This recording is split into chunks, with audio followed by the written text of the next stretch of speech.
Kimberling Magical School has gained a notorious reputation for its exceptionally high casualty rate, with a staggering 20% of its students being consumed by their own spells upon graduation. It is within this perilous environment that our story unfolds, focusing on a new student named Oliver as he embarks on his journey towards the entrance ceremony of the prestigious institution. While making his way to the ceremony, Oliver encounters a peculiar talking flower that warns him the future that lies ahead at the school. Oliver dismisses the flower's words as a mere scare tactic commonly used on incoming students. However, his attention is drawn to a girl named Katie, who appears visibly concerned by the flower's ominous message. Another student named Guy then appears, offering an explanation for the flower's behavior. He reveals that the personalities of these magical flowers can be influenced by the absorption of magic particles from the surrounding environment. Intrigued by Katie, Guy engages her in conversation and asks her favorite animal. Katie's response reveals her unwavering love for all creatures, including the slimiest of beings. Meanwhile, in the distance, a girl named Michelle warns Pete when he nearly steps on a plant. Suddenly, a captivating figure emerges from the shadows, clad in a traditional kimono. Unfazed by the flower's taunting, this enigmatic samurai girl captivates everyone with her presence, as it is a rare sight to witness a samurai at the school. Oliver experiences a vision of engaging in a fierce duel with the samurai girl, stirring an inexplicable connection within his heart. As she turns away, a smile graces her face, further solidifying Oliver's belief that fate has intervened in their meeting. Passing through the school gates, Oliver and his fellow students find themselves enthralled by a grand parade of magical monsters, their awestruck gazes fixed on the spectacle. However, Katie's joy is tainted by the inclusion of a troll in the parade, which she objects to. She argues that trolls, despite their misunderstood nature, do not share the same language as humans and only attacks humans when their territory are invaded. She starts to argue with Guy until Pete attempts to stop them, but their discussion is abruptly interrupted by a hooded girl who casts a spell on Katie. The spell causes Katie's legs to move uncontrollably, propelling her toward the troll. Despite Oliver and Guy's best efforts, they are unable to stop her sprint, realizing that she has become a victim of a magic spell. Suddenly, Hibiya appears in front of Katie, shielding her from the troll. Realizing that Hibiya might die trying to fight the troll alone, Oliver conceives a daring plan. He calls upon everyone to unite their wind spells, directing their combined power towards the same focal point. Although initially met with skepticism from Michelle, Oliver implores his comrades to trust in his strategy. Together, they synchronize their incantations, and Oliver, adding his own spell, amplifies their individual gusts into a resounding dragon's roar, capturing the troll's attention. Hibiya instructed them to stand back and jumped onto the troll, defeating it in a single strike. Hibiya expresses her gratitude to the entire group, assuring Katie that she will continue to protect her. Inside the school, anticipation fills the air as all the students congregate in the hallway, anxiously awaiting the commencement of the ceremony. Through a twist of fate, Oliver finds himself standing beside Hibiya, who reveals that she had acted impulsively when facing the troll and had no plan in mind. She dismisses the situation with a laugh, admitting that her katana lacks a cutting edge and thanks Oliver for saving her life. The headmistress, Witch Esmeralda of Kimberling, finally arrives, apologizing for the earlier incident and addressing the students with words of caution. She emphasizes the danger they will encounter throughout their time at the academy, warning of the low graduation rate attributed to dangerous encounters that have led to students disappearing, succumbing to insanity, or even turning against one another. In the midst of the headmistress's speech, Hibiya raises her hand, seeking permission to speak. To everyone's surprise, she suggests a method to cure the headmistress's headache through the application of massage. Oliver, taken aback by her audacity, cannot help but deem her actions foolish. Unperturbed by Hibiya's proposal, the headmistress brushes it aside and directs the students to proceed to the welcoming banquet, using a magic levitate them to the grand dining hall. At the dining hall, Oliver rejoins his separated companions, expressing his gratitude for their support during the encounter. Michelle then suggests that they take turns introducing themselves. Each member takes their turn, revealing their backgrounds and aspirations. Michelle, hailing from the noble McFarland family, introduces herself as the eldest daughter. Guy, representing a lineage of generations that have operated a magic farm. Pete, with no magical lineage but fueled by an unwavering passion for books.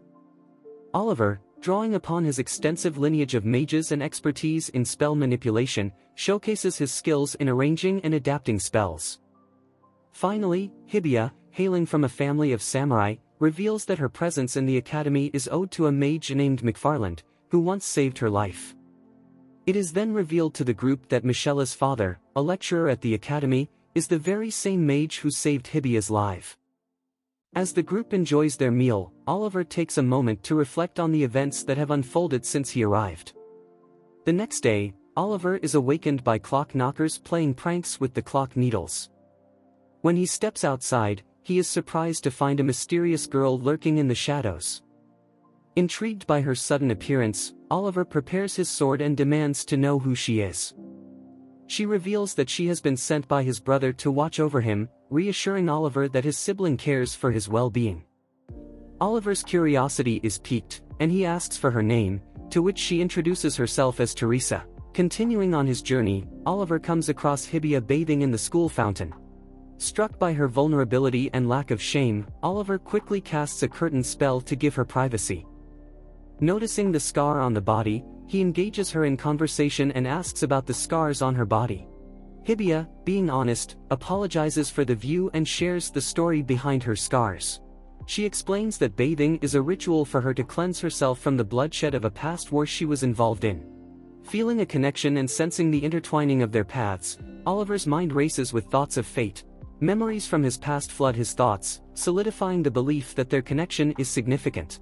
Respecting Hibiya's privacy, Oliver encourages her to finish bathing quickly since she lacks a towel. He then offers his jacket for her to dry off. The next morning at Kimberly Academy, Oliver and Pete meet their friends. Guy rushes to catch up with them because he overslept and almost missed his classes. Guy thanks a clock in his room for helping him wake up in time. Hibiya proudly mentions that she doesn't need alarm clocks and naturally wakes up around 6 in the morning. Hibiya is finally wearing the academy uniform, which arrived in her room the previous night. She feels like a proper mage now, and everyone cheers for her, except for Oliver, who is lost in thought about Hibiya's scars. Guy snaps Oliver back to reality and asks why Oliver's robe looks damp. Oliver dismisses it as his imagination. Pete, unable to bear the meaningless conversation, expresses his excitement to find out what a magic class is like. Hibiya is eager to learn magic, so they all head to their first sword arts class. The teacher, Luther, welcomes the students and explains what sword arts are. Pete volunteers to answer and acts like the teacher's pet. He explains that sword arts are techniques performed using swords like the one he is holding. The use of swords started 400 years ago when a famous mage named Wilf Batterwell lost a duel to a non-magical person in close combat. Since then, mages started carrying swords to defend themselves when they can't use magic. Luther asks if anyone has experience in fighting, and Hibiya raises her hand. Richard, who had been looking down on Hibiya, volunteers to duel against her. He claims to have heard stories of Hibiya defeating a troll with just a sword and wants to see if she's actually capable. Oliver intervenes and tells Luther that he would like to duel Hibiya instead, as he fought the troll alongside her. Richard doesn't want to miss the opportunity, so Michella challenges him to a duel instead. Richard knows Michella is stronger, but he accepts the challenge to impress the others. Luther announces that the first duel will be between Oliver and Hibiya, and the second duel will be between Richard and Michella. Luther puts a spell on both their swords to prevent serious injuries. He explains that the duel will end if one of them receives a deadly blow to the head or chest. Oliver decides to take it easy on Hibiya because she doesn't know how to use magic. Hibiya suddenly changes her hair color to gray and attacks Oliver with all her strength. Oliver struggles to defend himself against her powerful strikes. They clash their swords, and Oliver realizes how dangerous Hibiya's skills are. Just as Oliver is losing the upper hand, Hibiya starts crying as memories from her past overwhelm her. Oliver doesn't want her to be upset, so he unleashes his full potential to bring her back to the present. Hibiya's intense desire to kill becomes so strong that Luther is forced to stop the duel and scolds both of them for breaking his spell. After the duel, Michella asks Richard what he thinks of Hibiya now, but she decides not to humiliate him and retracts her earlier challenge. Luther begins the lecture, but Oliver doesn't attend the class. Hibiya catches up to Oliver and expresses her regret that their duel didn't come to a proper end. She desires to fight him again, but Oliver refuses, not wanting to fight someone like her anymore. He walks away, leaving Hibiya confused. Later, Guy complains about the gruesome lessons. He shares that the spellology teacher, Francis, opposes Luther's teachings, causing conflicts between the teachers. Guy doesn't look forward to attending the next classes. Despite that, he goes to the third class on magical biology, taught by Vanessa. Vanessa reveals herself to be a person who sees magical creatures as mere resources.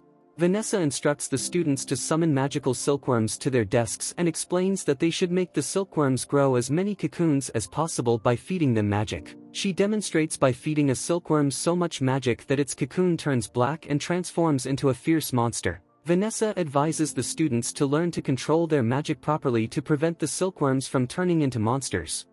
She gives them a test to create 5 perfect cocoons out of 10, and those who fail will have to clean up their mess.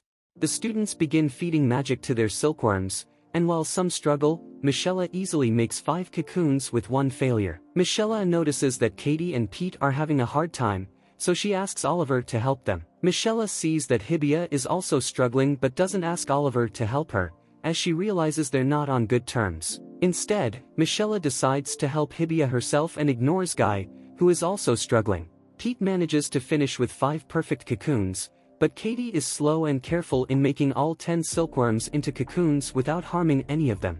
However, she fails to prevent the final silkworm from turning black as her magic fluctuates. Katie tries to save the silkworm, but it becomes a fierce monster and attacks her. Oliver and Michelle come to her aid but receive negative points as a penalty from Vanessa. Later, in the infirmary, Katie treats the wound on her hand caused by the silkworm and apologizes to Oliver for causing trouble. She explains that she doesn't support animal cruelty because she grew up with animals, including demi-humans, and developed a fondness for them. Katie had a close friendship with a troll named Patrol, even though others saw it as a threat. Whenever she sees animals or demi-humans getting hurt, she can't bear it. She understands that society sees them as resources to exploit, but she personally disagrees. Katie tells Oliver that she doesn't want to accept the cruelty that is considered normal at Kimberly Academy. Oliver understands her perspective and respects her as a compassionate person. He encourages her to remain true to herself and explore the world before deciding whether she wants to conform to the norms of other mages. Later, Oliver meets with Miss Karst, who asks about his first day at the academy. She advises him to choose his friends more carefully, mocking Katie's incompetence. Oliver asserts that he can choose his friends himself and tells Karst not to pry into his personal life. At dinner, Katie reassures everyone that she is fine now. Hibiya seems troubled, but she claims to be fine when asked. Pete realizes he left his book in the spellology class and decides to retrieve it. Oliver and Michelle accompany him. As they try to return, the campus transforms into a mysterious labyrinth at sunset. They encounter Ophelia, a 4th-year student known for her evil research. Oliver recognizes her and warns the group that she is dangerous. Ophelia tries to capture Oliver, but they manage to escape temporarily. However, with the help of her associate Cyrus, Ophelia blocks their path, preventing their escape. And thus, the episode came to a close. Thank you for watching this episode's of Recap. Don't forget to like and subscribe.